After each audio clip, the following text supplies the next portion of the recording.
يعني قلد المستشار بدون ما تجيب شخصيه ثانيه. بص يا بيه، انا اصغر مؤلف قانون في مصر، واكبر موسوعه جنائيه انا اللي مالفها، رئيس نيابه، رئيس محكمه، عضو هيئه برلمانيه دوليه، العضو الوحيد في العالم الاستقلال على منصه، رئيس نادي الزمالك، بس ده ما يمنعش برضه يا سياده المستشار ان هاني العتال له حق الرد.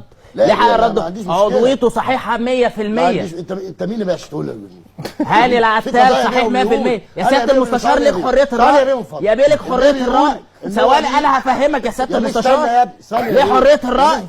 هاني العتال وعبد الله جورج الناس دي لها حق الرد. اقسم بالله. فين اقسم بالله؟